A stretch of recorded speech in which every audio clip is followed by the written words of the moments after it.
राजीव गांधी पंचायती राज संगठन ने केंद्र सरकार के 3 नए कृषि विधेयक के खिलाफ शिमला से धर्मशाला तक 315 किलोमीटर की पद यात्रा करके राष्ट्रीय राजधानी दिल्ली में जारी किसान आंदोलन का समर्थन किया है। साथ ही संगठन ने तीनों कृषि कानूनों को निरस्त करने की सरकार से मांग की है। संगठन के प्रदेश संयोजक दीपक राठौर ने कहा कि केंद्र सरकार ने जिस तरह से 3 कृषि कानून लाए हैं उससे किसानों के अधिकारों का हनन होगा और पूंजीपतियों को सीधा फायदा पहुंचेगा। शिमला में आयोजित प्रेस कॉन्फ्रेंस के दौरान दीपक राठौर ने बताया कि कांग्रेस पंचायती राज संगठन ने शिमला से धर्मशाला तक पद यात्रा करके 5 जिलों के 17 विधानसभा क्षेत्रों में किसानों से एकजुट होकर इन तीनों कानूनों के खिलाफ लड़ाई लड़ने का आह्वान किया है। हाल ही में सुप्रीम कोर्ट ने 4 सदस्यीय कमेटी का भी कृषि कानून को लेकर गठन किया है, जो जल्द कोर्ट में अपनी रिपोर्ट पेश करेगी।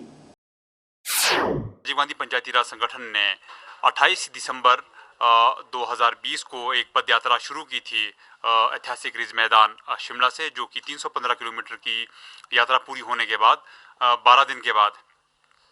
धर्मशाला में संपन्न हुई। और इस बीच में हमने 5 जिले और सारा विधानसभा क्षेत्र को कवर किया और छोटी छोटी नुक्कड़ सभाओं के माध्यम से कोशिश की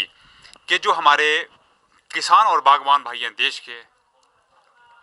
जो हिमाचल प्रदेश के हैं, कि वो भी लामबंद हो जाएं। लामबंद इसलिए हो जाएं कि जो 3 काले कानून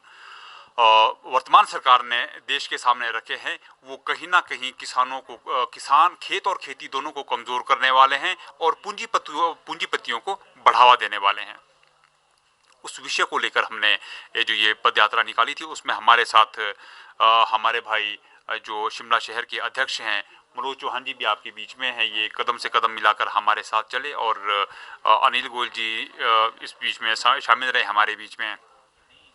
पत्रकार बंधुओं के बीच में तालमेल बनाने के लिए कपिल शर्मा जी हमारे साथ रहे। और जिसे जिला कांगड़ा, और भी बहुत से लोग थे जो जिला कांगड़ा का, जो सुमित खन्ना जी हैं, हीरापाल जी बिलासपुर में, ये लोग इन्होंने अपने अपने ज़िलों में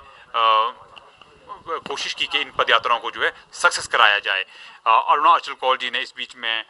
पत्रकार बंधुओं के साथ जो हमारा एक तालमेल था कि हमारी जो कवरेज होती रहे, उसके लिए इन्होंने अपना पूरा योगदान दिया। और इस बीच में मैं थोड़ा सा आपके साथ ये एक्सपीरियंस शेयर करना चाहूँगा कि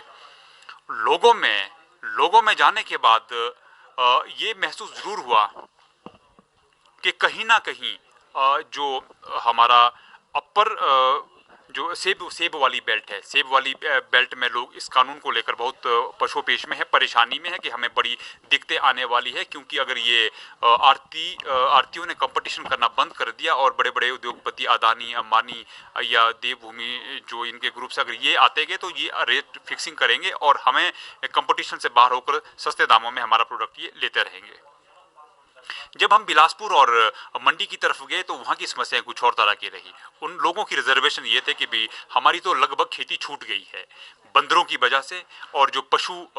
दिन भर घूमते रहते हैं सड़कों पर, उनकी वजह से, और दूसरे जो जंगली सुअर है, इनकी वजह से जो हम मक्की वगैरह या जो भी हम उत्पाद उगाते थे, लगभग हमें बंद ही करना पड़ गया है।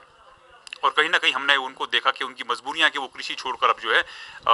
डेयरी फार्मिंग की तरफ जो है वो करे। तो मेरा ये मानना है, जब इतने बड़े बड़े कानून आप लाने की बातें करते हैं तो कम से कम छोटी छोटी जो समस्या हमारे प्रदेश के नागरिकों को की है उनका भी सॉल्यूशन आप ढूंढ लिया करें। क्योंकि अगर छोटे हमारे जो बिलासपुर, मंडी, कांगड़ा, हमीरपुर, ऊना वगैरह में हम देखते हैं कि लोगों के पास बहुत ज़्यादा लैंड होल्डिंग नहीं है। कम लैंड होल्डिंग में ही वो गुजारा करते हैं अपना कृषि के माध्यम से। तो वहाँ पर पूरी व्यवस्था उनके लिए नहीं है, ये जंगली पशुओं से या फिर सुअरों से या बंदरों से या फिर आवारा पशुओं से। और इसके साथ जो सिंचाई, जहाँ लोगों को सिंचाई की ज़रूरत है, कि कुछ लोगों को इसलिए छोड़ना पड़ रहा है किसानी कि जी हमारे पास सिंचाई की पर्याप्त व्यवस्था नहीं है, पीने के पानी की दिक्कतें हैं, कहाँ हम सिंचाई के लिए यूज़ कर सकते हैं। तो ऐसी जगह में सिंचाई की जो है प्रोविज़न लाए जाएं और बड़े बड़े कानून बनाने के बजाय आप छोटी छोटी चीज़ों पर अगर आप फोकस करोगे तो कहीं ना कहीं ये दिक्कतें दूर होगी और किसान और बागवान भाई अपने आप को सुरक्षित महसूस करेगा। और जहाँ तक बात रही सब्जी उत्पादकों की, सब्जी उत्पादकों का भी यही मानना है कि जब हम बीमा करवाते हैं अपनी फसल का, क्योंकि उनको पता है कोई बहुत ज़्यादा बारिश हो जाएगी तभी फसलें नहीं उनकी खराब हो जाएगी, ओला पड़ेगा तो उनकी सब्जी फिर से खराब हो जाएगी। देखिए कोर्ट ने एक स्टेप लिया है, कोर्ट के होल्ड करने से सारी समस्या का समाधान नहीं हुआ है। हमारा ये मानना है कि कहीं ना कहीं आप पहले इन पूरे कानूनों को रद्द कर दें और आप कुछ इसमें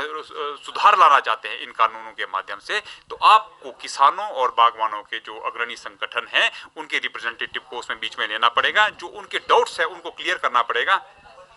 उसके बाद आप कानून बनाएं, ना कि आप इस तरह से लोगों को अविश्वास करके ऑर्डिनेंस के माध्यम से कानून बनाएं, अध्यादेश के माध्यम से कानून बनाएं, जिसमें किसानों और बागवानों को शक हो कि आप जो है किसानों और बागवानों के साथ खड़े नहीं हैं बल्कि आप अदानी और अंबानी के साथ खड़े हैं। ये हमारा मकसद था।